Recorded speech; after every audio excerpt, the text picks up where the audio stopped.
And now on BBC Radio 4, Douglas Booth stars as the young Winston Churchill in By a Young Officer. The year is 1897, and news is just reaching London that Islamic insurgents are causing havoc in the mountainous border between British India and Afghanistan. The tale I have to tell is one of frontier war. At the beginning of August 1897, I was at the track at Goodwood, pocketing my winnings, when I heard the news from my kind hosts, Lord Beresford and his wife, the Duchess Lily. Winston, another pheasant shoot on the northwest frontier? Pashtuns playing up again. Really? Who's leading the show? Wind and blood, again. An admirer of your mother's, is he not? Please, may I see the paper? Leading a field force of 3 brigades to suppress... Major General Sir Bindon Blood was the most trusted and experienced commander on the Indian frontier. I'd met him 2 years before when he was back home, fresh from his successful relief of Chitral. I'd taken the opportunity to extract a promise that, should he ever command another expedition, he'd let me come with him. Sir Bindon held the key to future delights. Excuse me, my lord. Duchess Lily must get back to town. Obliged to you as ever for your hospitality. Balmy as his pa and flighty as his mother. By a Young Officer.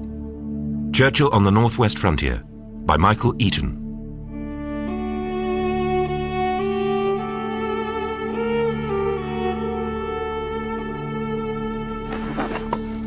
When will there ever be another Diamond Jubilee? When will I ever have another chance like this? I telegraphed Sir Bindon reminding him of his undertaking to use me however he might see fit. You managed, not without difficulty, to wangle 3 months' leave, and now you're suddenly so anxious to return to India. I really cannot understand your haste, Winston. It's useless to preach the gospel of patience to me, Mama. At least wait until the season's over. Not possible. I'm more ambitious to gain a reputation for personal courage than anything else in the world. Plenty of time for that. You're only 22. These are the years. A young man should worship a young man's ideals. The others my age are already making the running. What chance have I of catching up unless I get to the front? Why so keen to put yourself in danger? I am supposed to be a soldier! But I find myself stuck in unprofitable exile in Bangalore, where life is stupid, dull, and uninteresting. You've only been out there for 8 months. Well, long enough to know that the real action is 2,000 miles away on the frontier. What could be more exhilarating? Your death? Well, let's hope the fates will be kind. This is a golden opportunity. Besides, I don't believe the gods would have created so potent a being as myself for so prosaic an ending. Oh, Winston. Now, I shall have to pay my own way, so I intend supplementing my income by working as a war correspondent. With all the influential contacts you possess, surely someone can be persuaded to assist in my advancement. Now, you must leave no stone unturned to help me, Mama. There's no arguing with you. I shall see what I can do tomorrow. Too late! I've booked my ticket on the boat train tonight to connect with the Indian mail.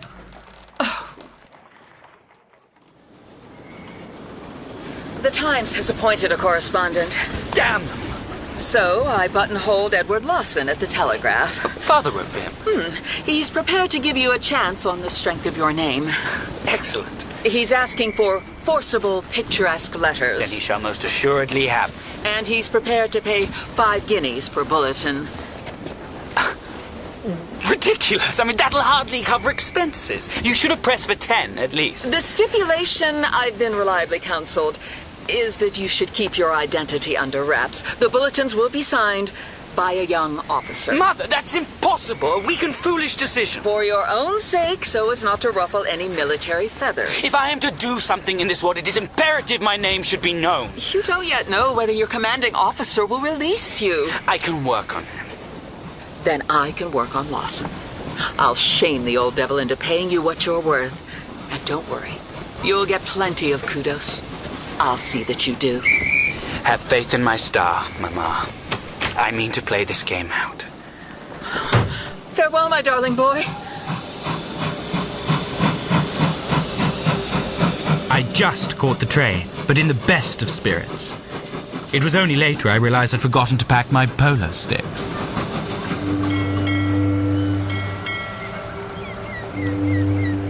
Brindisi, Port Said, Bombay. No reply to any of my wires. I could not think Sir Bindon would willingly disappoint me, and could only conclude that someone at headquarters must have put a spoke in my wheel. What choice did I have but a 2-day journey in the opposite direction to which my hopes were directed? 17th of August. Back in Bangalore, having nothing heard from the frontier, I rejoined my cavalry regiment, the 4th Queen's Own Hussars. I was disgusted at my not being taken. But 1 week later, at last, a message from Sir Bindon. My dear Churchill, very difficult, no vacancies. Hardly managed to get any of my pals on the staff. Damn it! However, if you were to come as a correspondent, I think I certainly could do a little jobbery on your account. We'll try to fit you in and put you on the strength at the first opportunity. BB. Hurrah.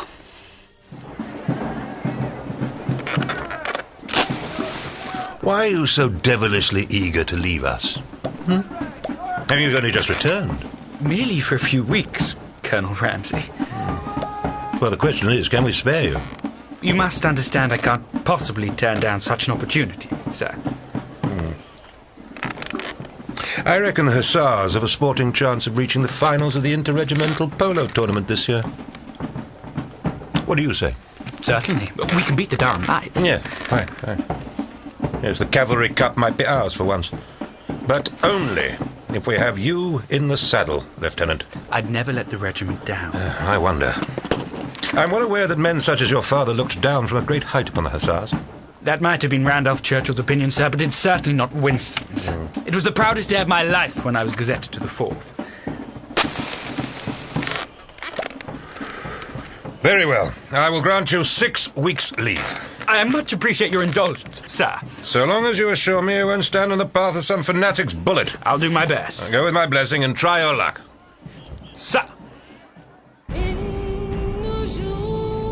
The frontier is a scene of great trouble and excitement. Practically all the fierce warlike tribes of the Afghan stock are in revolt.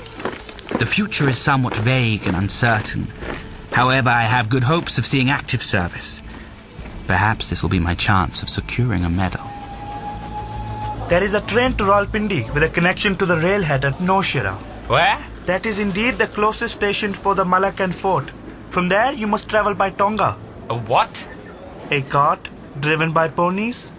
Far less comfortable, I'm afraid, than the berth I can secure you on Indian railways. How far is it to... What's the place? Nowhere? Nowshera. 2,028 miles precisely. Here, a sack of rupees. Take whatever it costs. Will you be wishing me to issue a return ticket? Best make it a single. Quite a big place, India. A proud reflection that this vast expanse of fertile, populous country is ruled and administered by Englishmen. 5 days. But the time passed not unpleasantly in a leather-lined Indian railway carriage, deeply shuttered, blinded from the blistering sun, and kept fairly cool by a circular wheel of wet straw which I turned from time to time. Reading and writing, mostly by lamplight or by some jealously admitted ray of glare, wondering if I'd get to the murderous tribal regions bordering Afghanistan before the show was over. Then, after 7 hours in a tonga up a steep winding ascent in really amazing heat, I arrived at the Malakand fort. Yellow with dust, I presented myself at the staff office. You've missed him.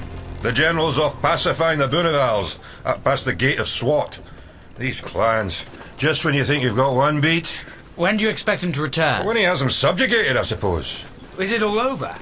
Here at Malakand? Oh, look around, man. What do you see? The fort is surrounded on all sides by jagged hills. Any sniper with a breech-loading Martini Henry rifle smuggled in across the Afghan border could pick you off right now from 1,000 yards. I see. What did you learn at military academy? This pitch would be the last place on earth to set up camp. From a military point of view, this position is entirely indefensible. Aye, we're sitting ducks right enough. And you want to join us in the line of fire? Lord Salisbury. And who might he be when he's at home? Our Prime Minister said the frontier wars are the surf that marks the advance of the wave of civilization. Oh, did he, by glory? The game's on. Well, you wouldn't sound so flaming eager if you'd have been here on the night of the attack. Would you tell me what happened? For my column in the Telegraph. A small fort miles from anywhere, set upon by a couple of thousand screaming fanatics, led by a mad Talib fakir, who's put it into their heads that British bullets turn to water before they can hit a true believer, and who's promised them that if they should die in battle, they're guaranteed to spend eternity with the saints in the seventh heaven. Are you so sure blokes back in Blighty want to spoil their breakfast reading tales like that? I'm frightfully certain they most surely would. Well, you tell them we held out. We didn't let the Pashtuns shut us down. We're still here for all the folks back home. That's all they need to know. Can you provide me with a billet? Find yourself some space in a tent of someone who's prepared to put up with you. And best get yourself properly kitted out. Then could you direct me to the quartermaster's stores? Where do you think you are, Dragoon? Aldershot! You'll find whatever you need at the camp auction, and at a reasonable enough rate. Those poor fellows over there won't be in need of field kit any longer. Next lot. Shirt. Barely worn. Leather boots. I must admit I felt a pang when I slung around my shoulder the lanyard of some gallant unknown fallen comrade. I also picked up at a knockdown price a grey pony, which would serve me well. If only I would be given the opportunity to ride her into action. With little to do and long to wait, I attempted to gain a more general apprehension of the campaign by securing an interview with the political agent, Major Harold Dean. What exactly is our role on the northwest frontier? Turn your eyes westwards, towards the setting sun. Not 50 miles away, a frontier slices through those mountains, what we're wont to dub the Durand Line, an arbitrary border drawn on our charts which means all the world to us, but is a constant insult to the tribes who happen to live on either side of it. Over on the western flank, Afghanistan. On the eastern side, British India. Now, take a look north. Not 100 miles from here is a dot on the map. Chitral, our most northerly garrison, lying beneath the snow-capped peaks of the Hindu Kush, which rise like the waves of the sea. Beyond that, Russian territory. We're perched at the very edge of civilization. That is why we find ourselves here. To defend the Durand Line, to hold the Malacan Pass, to keep open the Chitral Road. To protect the outermost bounds of empire from the intrigues of the bear? To uphold, for better or worse, our government's forward policy. What exactly is that? To push ever onward, to extend and consolidate British influence on our side of the line. A policy designed to eventually establish peace. So the proponents of the forward push would say. Or rather, as dissenting voices might argue, to ensure a state of constant war. Which position do you hold? The tribes on both sides of the border consider we've split their communities in two, that our presence constitutes a constant menace to their independence and a prelude to our ultimate aim of territorial annexation. Who would say they are wrong? Do I take it you are not in favour of this policy? The Rubicon has been crossed. Like it or not, the forward movement is beyond recall. But surely if any power is to remain supreme in this barbarous land, it should be neither Afghanistan or Russia, but ourselves, Major. I hold the rank, but mine is a diplomatic posting. I'm not essentially a military man. My role is to shoot with my mouth, not with a rifle. Do you really consider these wild men can be won over by jaw? They certainly do love to parley. They make a formidable foe? None fiercer. Only thing they enjoy more than nattering is battling. 'Twas ever thus. A continual state of feud and strife prevails throughout this land. Tribe wars with tribe. The people of one valley fight with those of the next. Every man is a soldier. No such thing as a civilian. From the first day he is old enough to hurl a stone, to the last day he has strength to pull a trigger. Everyone among them is a Ghazi, a warrior, and a politician, and a theologian. Every tribesman has a blood feud with his neighbour. Every man's hand is against the other. And all against us. We provided them with an enemy all can unite against. From what I've heard, these people hold life pretty cheap. Their mullahs promise every man who falls fighting that he will sit above the Kaaba, at the very footstool of the heavenly throne. And in that exalted situation and august presence, he will be solaced for his sufferings on earth by the charms of a double allowance of celestial beauty. Who would fear death when paradise awaits? Against such fanaticism, what will it take for us to win? I had thought we might have made our presence felt for good this time. Hardly a shot had been fired in anger since General Blood led the Chitral campaign 2 years since. How wrong I was. You see, earlier in the year, I began to hear whisperings in the bazaars, rumours of the proclamation of a jihad. What's that, sir? Holy war against the infidel. Us. A mighty miracle worker with vast unseen armies concealed among the mountains had arisen to lead the tribes to victory. The mad mullah. Mullah Sadullah. Give him some respect. He they call Sator Fakir, the bare-headed saint. He was promising prodigious events. A great day for Islam was at hand. The English would be swept away for good and all. Only those who doubted would perish.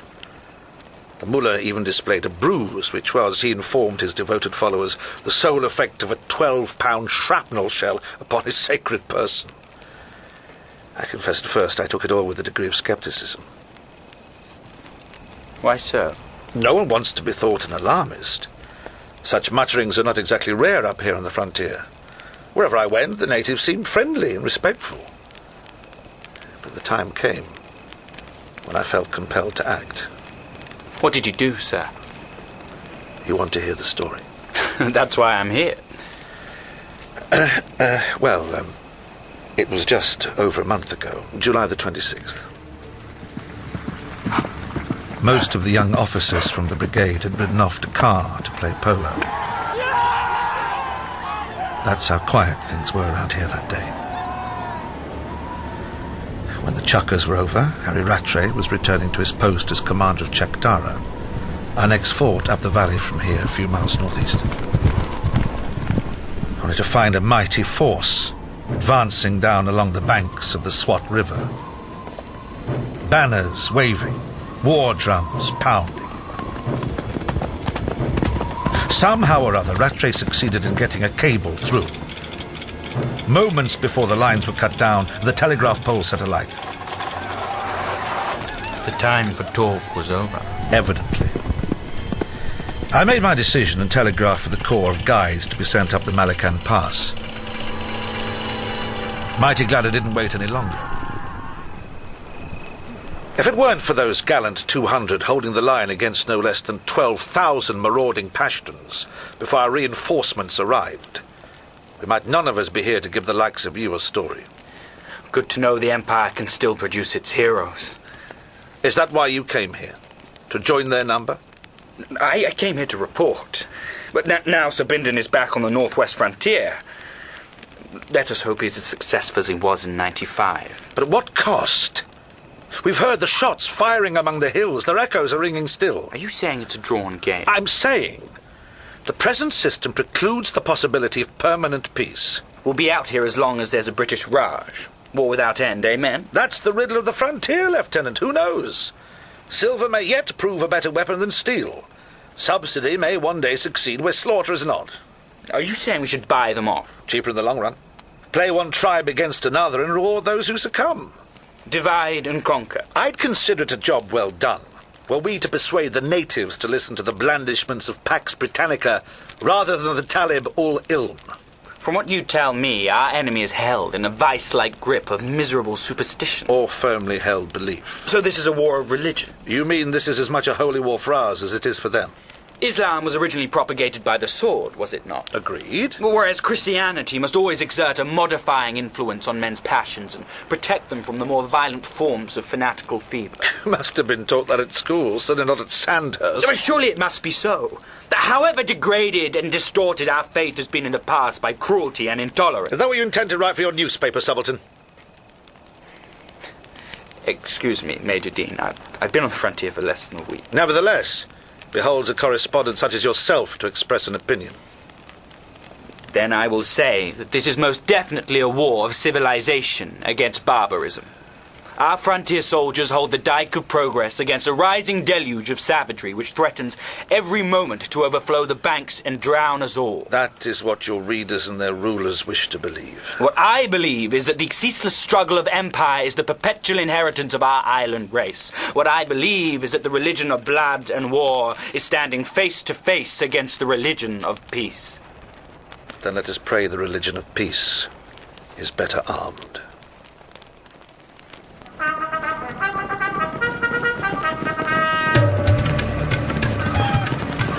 After another interminable 5 days of waiting, which seemed like a lifetime, General Sir Bindon Blood rode into camp, cutting a striking figure in these savage mountains, flanked by his standard-bearer and followed by a cavalcade of young heroes. 37 years of soldiering in far-flung lands had steeled alike muscle and nerve. He looked very much more formidable mounted and in uniform than he had when last I'd seen him in safe and comfortable England. Churchill! You made it! Well met, young fellow! Delighted to see you return so hale and hearty, General. Come and share a bottle once I've shaken the dust from my boots. It's whiskey in camp, you know. Picked up a taste for it out here, Sir Bindon. Never thought I would.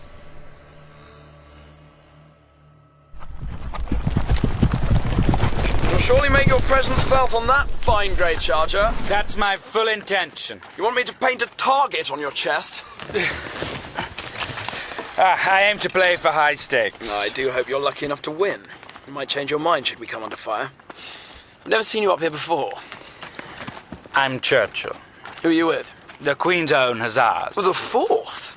I thought you lot were quartered safe and sound in South India, polishing your chucker boots and quaffing Gordons and Schweppes. If a cavalry officer waits till he's ordered on active service, he's likely to wait a considerable time. Came up here to see if I might join the show. To your credit, Churchill. Brown Clayton, 1st Battalion Royal West Kents. Where did you go to school? You wouldn't ask if you weren't an old Etonian. Naturally. Well, I was at the other place, Harrow. Shan't hold that against you. Did we ever face each other on the playing fields? Doubt it. We're batting for the same side now, Brown Clayton. Hear, hear. Good man. What was it like up in Swat? Oh, we buffs missed most of the fun. It was just our luck. Well, if I have any luck, I'll be riding alongside you on the next sortie. Welcome to the Northwest Frontier, Churchill.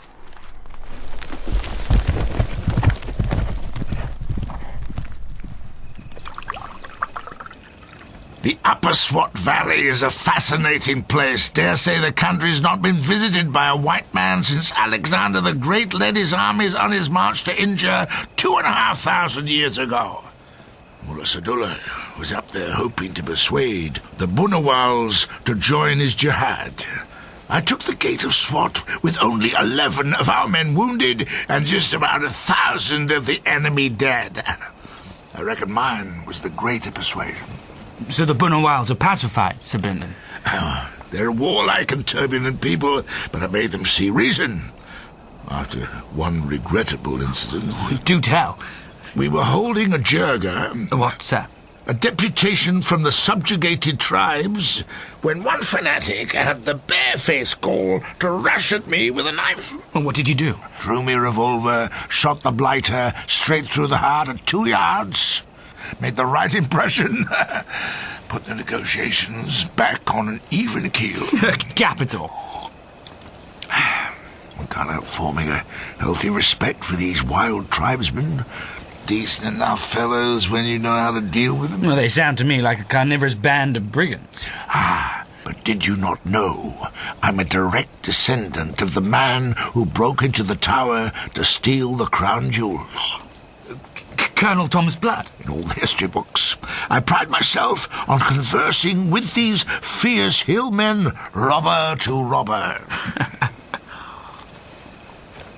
Major Dean tells me he talks to them man to man. He seems to me like one of the Viceroy's party, all for making peace and retrenchment. I assume the Viceroy has somewhat changed his tune, else why would he have sent me here to lead the field force?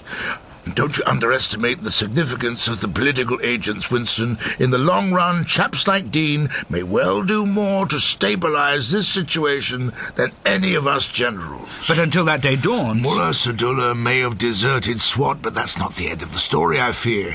Now we hear of another damned fakir inciting the tribes of the Mamun Valley, over there to the northwest, straddling the Durand line, rather forbidding borderland. Terra incognita. Indeed. A decade ago, this Haram Mullah was up in arms against Abdur Rahman, the Emir of Afghanistan. Now he's crossed the line and preaching jihad against the rightful government of British India. Another miracle worker. So it would seem, a powerful priest promising worldly wealth for the living and sublime sainthood for the dead. The combined allurement of plunder and paradise. An irresistible combination. Do you expect to broker a truce with the Mahmouds as you did in Swat? I feel serenely confident. Good for you, sir. It's getting late. Any more questions? Only one. How can you deploy me? 6,800 infantry, 700 cavalry troopers, and 24 field guns at my disposal. What immediate use do I have for a news correspondent? But so you promised. I'm minded to take you on as an aide-de-camp. Thank you. On the 5th of September, General Blood proceeded to the uncharted territory of the Mahmouds, and I had the pleasure of joining his staff, granted complete freedom of movement throughout the battalions. We pitched camp at Nawagai, after which nothing was known of the configuration of the country, for no maps exist, nor of supplies of food, forage and water available by the way. The heat is intense. The air glitters over the scorched plain as over the funnel of an engine. The wind blows with a fierce warmth, and instead of bringing relief, raises only whirling dust devils, half choking us. The water is tepid, and fails to quench the thirst. Bet you wish you were back in the barracks with the hussars firing at paper targets and pouring out a very long, very cool IPA. Well, my particular fancy is a freezing cold bottle of the Widow. Right now, I'd settle for the contents of the ice bucket. The shadows begin to lengthen as the sun sinks towards the western mountains. Everyone revives as we pitch camp to see the sunset and enjoy the twilight. Even the animals seem to share the general relief. Feelings of hatred against the orb of day fade from our minds, and we strive to forget the sun will be ready at 5 o'clock next morning to begin the torment over again. The fires have sunk to red glowing specks. The bayonets glisten in a regular line of blue-white points. The silence of weariness is broken by the incessant and uneasy shuffling of the animals and the occasional neighing of the horses. The valley is plunged in gloom and the mountains rise high and black. Far up their sides, twinkling watchfires of the tribesmen can be seen. Overhead, bathed in the pale radiance of the moon, impartial stars shine as calmly here as on Piccadilly Circus. A spectacle to inspire the philosopher no less than the artist. Pretty purple, what? Means little to those who've not seen and unnecessary to those who have. But my editor demands the picturesque. Not untrue. Not at all. Fine writing. Care for a Havana, will you? Don't use them. You might give them a try. I developed the habit when I was in Cuba. Lamps out! Take cover! Return fire! Casualties of the night attack. British officers killed, 2. Died of wounds, 1. Native officer wounded, 1. Native soldiers, 5 killed, 7 wounded. Horses and mules down, 98. When they fired upon our camp, the enemy must have thought these to be the only troops possessed by the Sirkar, the Indian government. Doubtless their leaders would have urged, kill these soldiers and all is done. Little do they realize their brutality has set the world humming. Long trains are carrying ammunition, material and supplies from distant depots to the front. On the other side of the world, astute financiers are considering to what degree such tribal action might affect the ratio between silver and gold. Sharp politicians are wondering how this outbreak on the distant frontier might influence impending by-elections. These ignorant tribesmen have no conception of modern civilization, which thrills and quivers in every part of its vast and complex system at the slightest touch. The hour of reprisals has begun. The time has come to take the offensive to the Mamoons. No enemy can stand against our force. Our operation should be mopped up in a single day. You want to see some tough fighting, Churchill? Yes, sir. Then ride with the 2nd Battalion under the command of Brigadier General Jeffries. With great pleasure, sir. I can promise you a battle, probably the biggest fought on the frontier this year. 16th of September, 1897. At Inayat Kila Camp, we awake at earliest dawn as reveille sounds. Our battalion is mobilized in warlike formation. I ride with the center column under Colonel Goldney's command, consisting of the Buffs, the 35th Sikhs, and a squadron of the 11th Bengal Lancers. Our mission: to proceed to the extreme end of the Mahmud Valley, to the villages of Badalai and Shahi Tangi, and carry out the punitive orders of our Commander-in-Chief. I attach myself to Captain Cole's squadron of Lancers. 7 o'clock. We reach the head of the valley without a shot being fired. Halt! Whoa, boy. Why have you stopped, Captain? See those flashes of light up on the hillsides? That's the sun and their swords. Up there on the terraces. Might I take a squint, sir? Through the telescope, I can see long lines of the enemy, clad in blue or white, each squatting with a weapon upright at his side. Must be 1,000 of the beggars. With every one of their eyes on us. Lancer, ride back and report to Colonel Goldney. Enemy in great strength at the northwest end of the valley. Yes, sir. Ah! Brigade, trot on!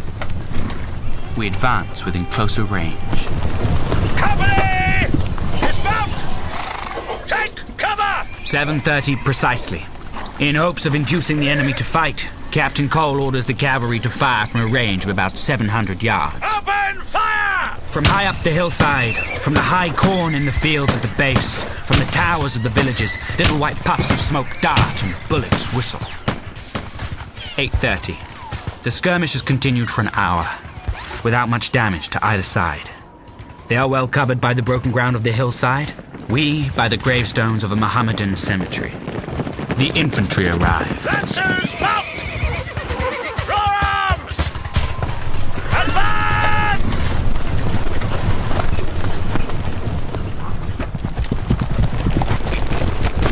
Whoa! Lieutenant Churchill, covering the campaign for the Telegraph. Adjutant Hughes, 35th Sikh Infantry. What are your orders, Adjutant? We're to attack and take Shahi Tangi. May I join you? I'm sure our captain can use any available man. But we go on foot. We'll never get that horse of yours up this hillside. I'll ditch her. Good man. One of our natives will take care of it for you.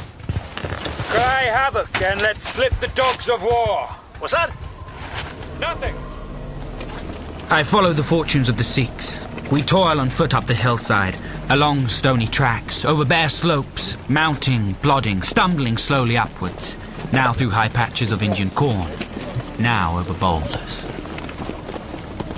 11 o'clock.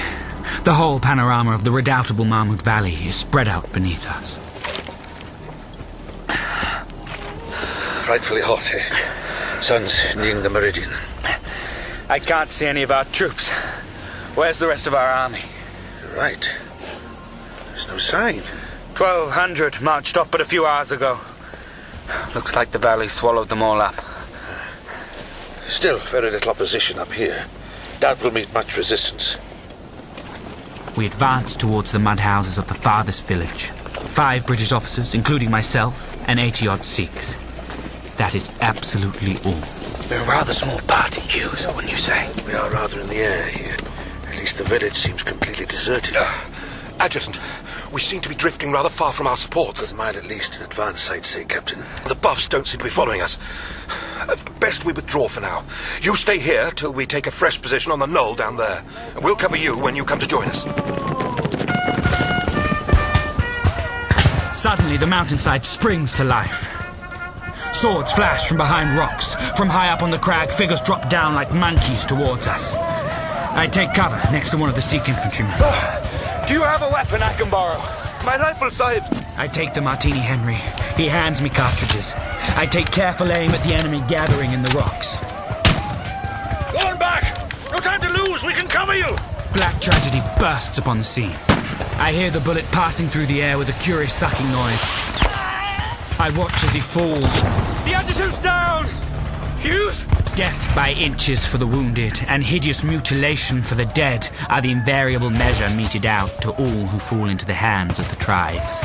4 of his Lord's Sikh soldiers pick up the adjutant. And then, half a dozen Pashtuns come running from the edge of the houses. The bearers of poor Hughes stumble and let his body fall.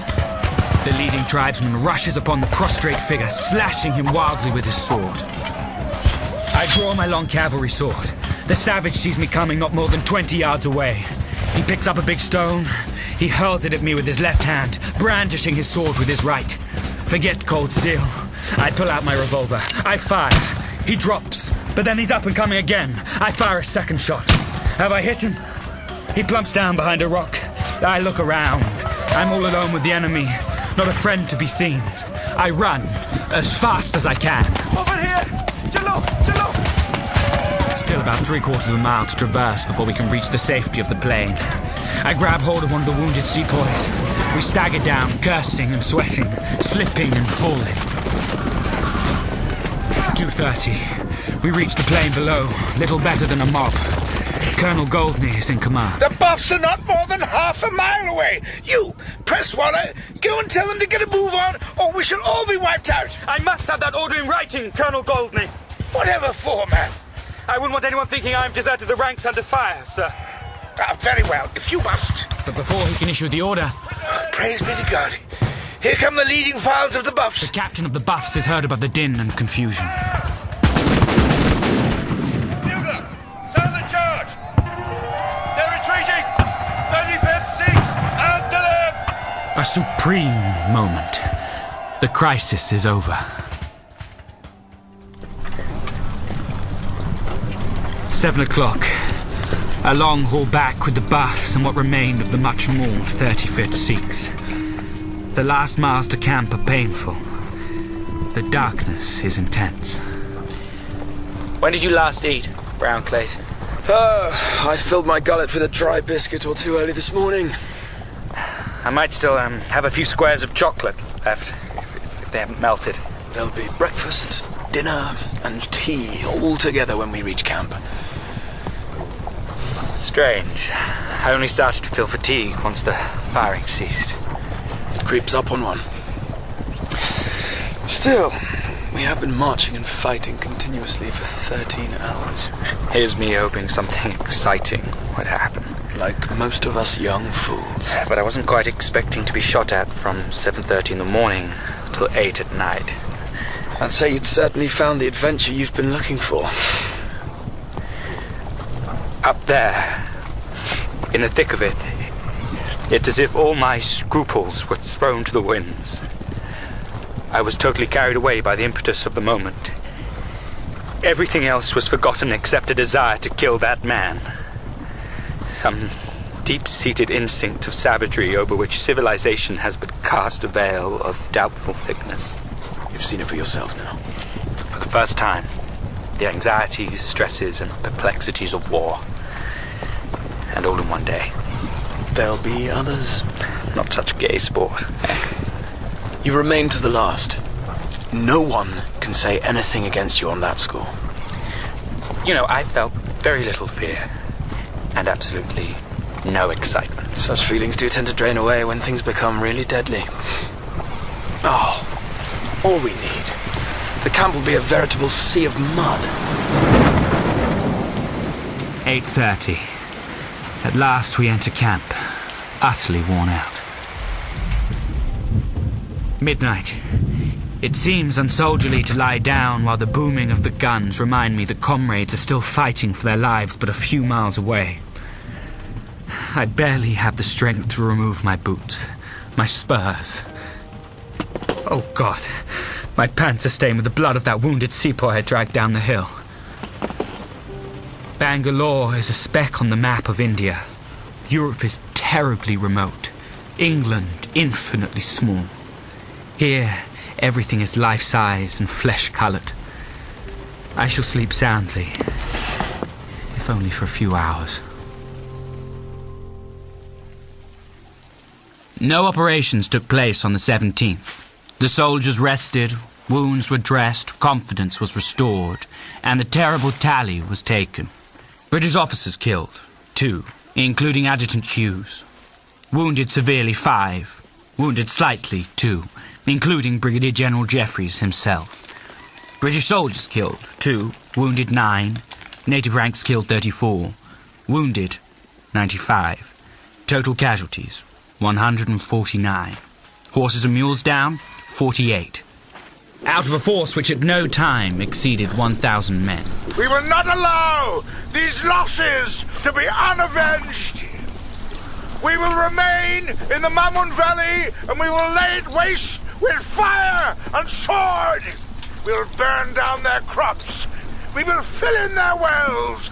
We will blow down their towers. We will shoot down whoever stands in our way. We will punish them until our enemies beg for peace on our terms. The 31st Punjabi Infantry have only 3 white officers left. You'll be joining them, Churchill, as a matter of extreme urgency. A British cavalry officer attached to native infantry. Unorthodox, I grant, but needs must in such an emergency. You're the only spare officer within reach. Whatever you wish, sir, but you do know I don't have the language. Little enough will suffice. Charlo, get on, Marrow, kill, keep grinning, and the Sikhs will know your heart's in the right place. I proceeded almost entirely by signals, gestures, and dumb crambo. Although I could not enter fully into their thoughts and feelings, I developed a regard for the Punjabis. The cynic may sneer, yet the patriot will observe how much the influence of a loyal sentiment in the hearts and minds of native soldiers promotes the solidarity of the Empire. There was no doubt they liked to have white officers among them when fighting. I grinned industriously, and they grinned back. And I added one more command to my repertoire. 31st Sikhs, tally-ho!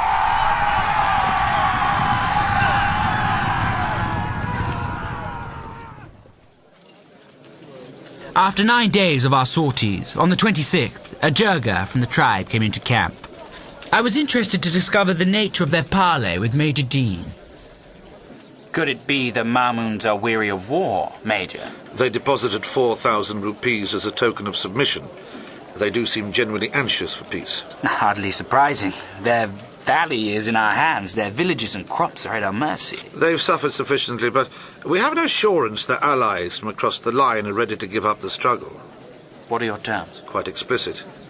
No further negotiation until they return the 22 rifles captured from our troops on the 16th. Have they done so?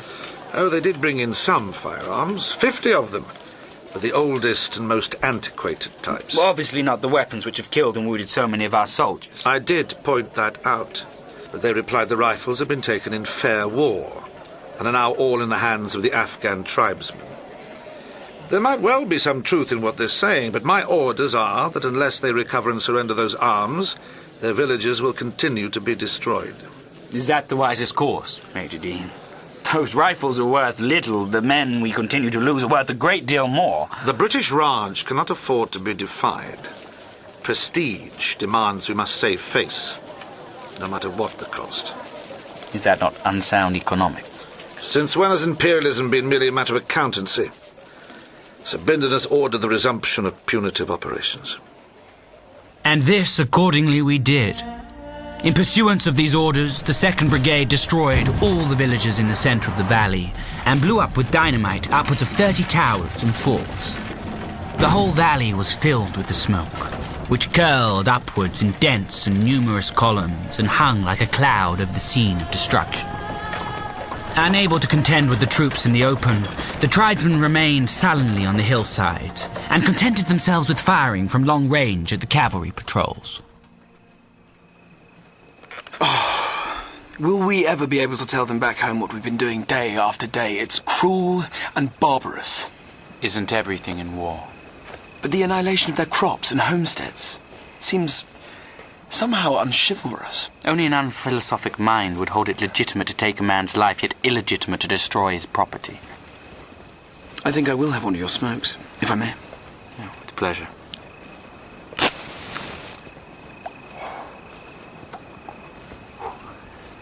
I'm not saying the General has any other course open to him. Nevertheless... After what I witnessed at Shahi Tangi, I find it impossible to come to any other conclusion. Only when these valleys are purged from the pernicious vermin that infest them will the happiness of humanity be increased and the progress of mankind accelerated. So, we have to keep on with this harrying? We mustn't make idiots of ourselves by letting the fellows off easily. They will cause us endless trouble unless and until we grind them to dust. Personally, I'd be happy were every last one of them to die of cold and starvation this winter. And then the war will be over? On the 29th of September, only Agra, a village in the hollow of the hills, remained to be pacified. But it was strongly held and fortified by stone sangars, behind which the defenders were sheltered, providing excellent cover, from which they maintained a hot fire with their usual vigour. We of the 31st were on the spurs to the right of the village. From our position, we could see the West Kents come into line and move upon Agra. We could tell that resistance became very severe. But by the end of the day, the village was burning, and the enemy was in retreat. Riding back to camp that night, I observed a gruesome sight. At the head of the column of doolies and stretchers were the bodies of the killed, each tied with cords upon a mule, their heads dangling on one side, their legs on the other. The long black hair of the Sikhs, which streamed down to the ground, was draggled with dust and blood, imparting a hideous aspect to these figures. This was better than leaving their remains to be insulted and defiled. At the entrance to the camp, a group of surgeons, their sleeves rolled up, awaited the wounded. 2 operating tables made of medical boxes and covered with waterproof sheets were also prepared. But as I got closer... No. Sergeant, who is that on your stretcher? Lieutenant Brown Clayton, sir. What's left of him? I can hardly recognise him. No, sir.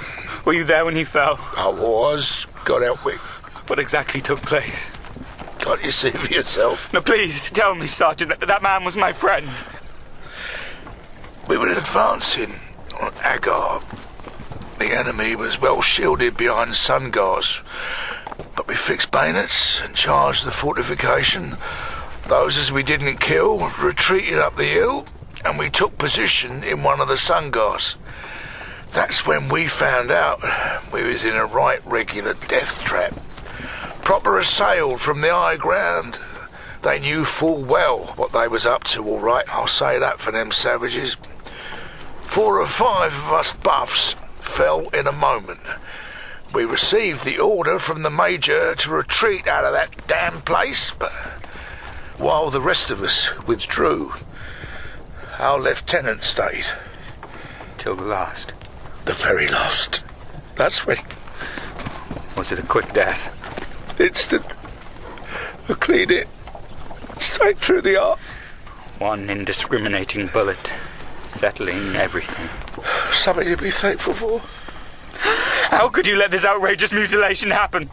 Why did you not stand by your officer? Who are you to say we didn't try to get him out? There must have been 30 of them murderous Ghazis swept down on us, hacking him to bits. I am so sorry. I'm sure you did your utmost. At least you did get him out. We regrouped in the valley. My Major ordered the charge. We took that cursed village. And let me tell you, 6 buffs are walking wounded now, getting the lieutenant out. He'll get a decent burial. Unlike poor Hughes. Such an utterly unsoldierly display. No need, sir. Once in a while, every man jack of us gets sick and tired of the game. Forgive me, Sergeant. I never even asked about your own wound. I took one on the shoulder. I do say you can't make an omelette without breaking eggs. How true. The lieutenant would have been proud of you. I very rarely detect genuine emotion in myself.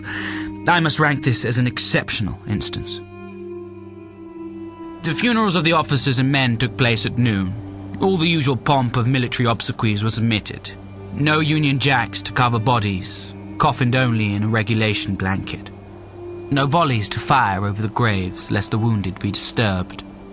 To some, the game of war brings prizes, honour, advancement, experience, consciousness of duty well discharged, knowledge of men and things. But here were those who'd drawn the evil number, who'd lost their all, gaining only a soldier's grave. Looking at these shapeless forms, the pride of race, the pomp of empire, the glory of war appeared but the faint and unsubstantial fabric of a dream. What shadows we are, what shadows we pursue. Second Lieutenant William Brown Clayton, Queen's Own Royal West Kent Regiment. Born 1873, died 1897. Rest in peace, my friend.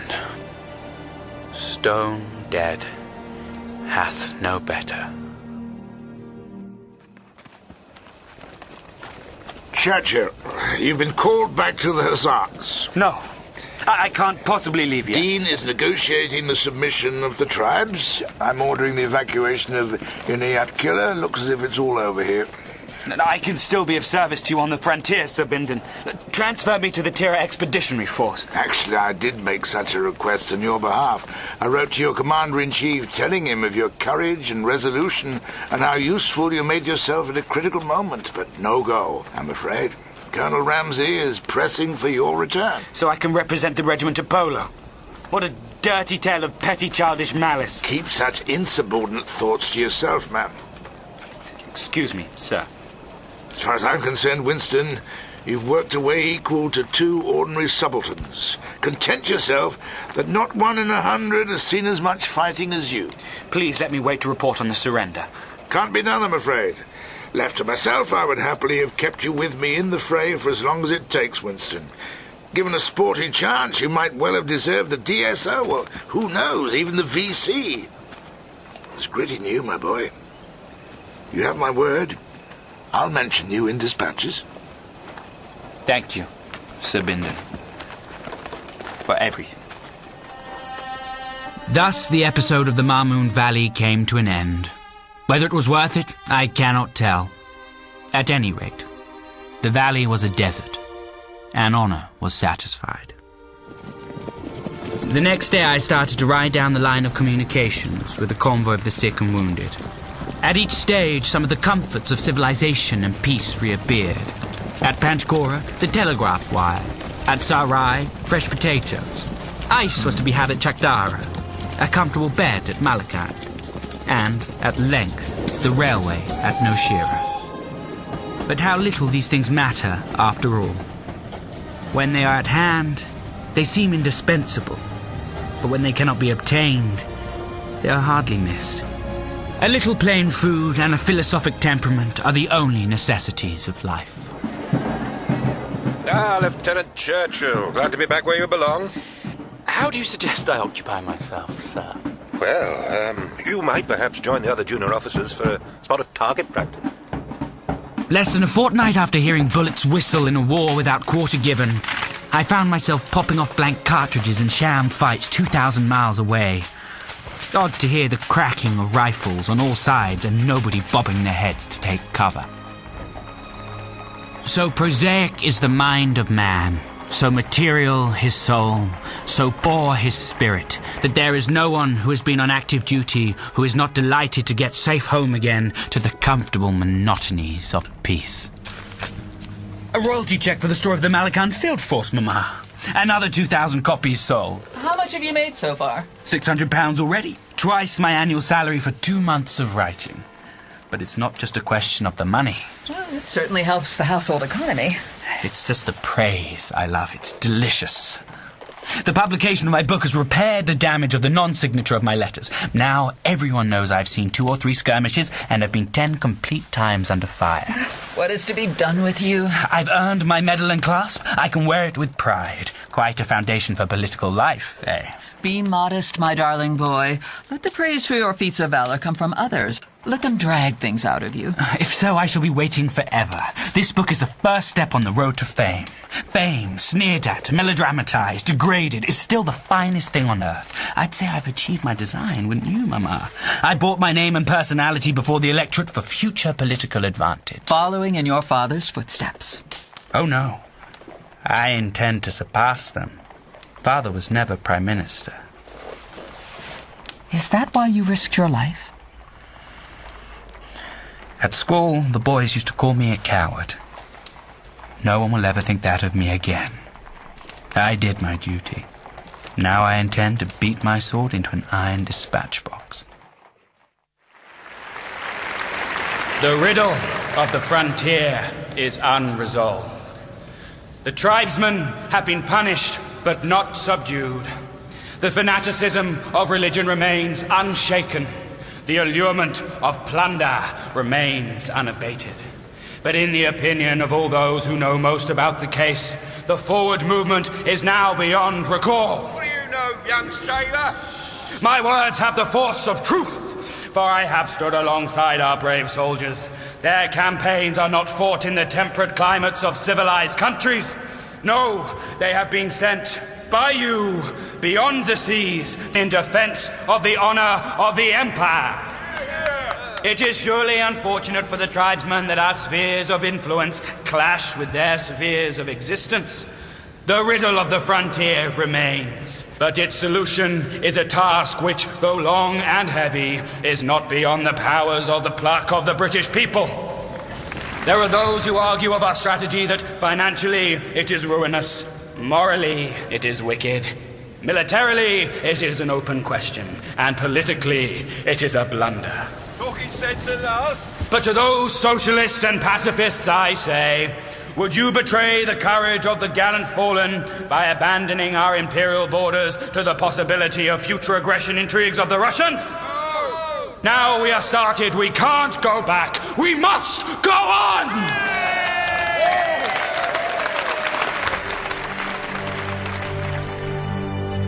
In By a Young Officer, Churchill on the Northwest Frontier by Michael Eaton, Winston Churchill was played by Douglas Booth. Sir Bindon Blood was played by Kenneth Cranham. Major Dean was played by Stephen Critchlow. Brown Clayton by Jonathan Bailey. Colonel Ramsay by Toby Longworth. Jenny Churchill by Lorelei King. And the Railway Clerk by Abdullah Afzal. Sound presentation was by Phil Horn. The producer was David Morley. By a Young Officer, Churchill on the Northwest Frontier was a perfectly normal production, directed by Dirk Maggs, for BBC Radio 4. After the news, it's Open Book on fictionalising today's alienated young men. Then, in half an hour, Ian Hislop celebrates the sharp barbs of Alexander Pope and the 18th century satirists in The Verse That Stings. The sooner you learn the value of things, the better it will be for you. Ian McKellen stars in Balzac's story of a miserly father and his innocent young daughter. Even in the dark, I can see the smile on your face. I shall smile forever. When an unexpected arrival brings drastic consequences. Dandy of a nephew, I could howl like a dog! Rose Tremaine's dramatisation of Eugénie Grandet. Next Sunday at 3 on BBC Radio 4.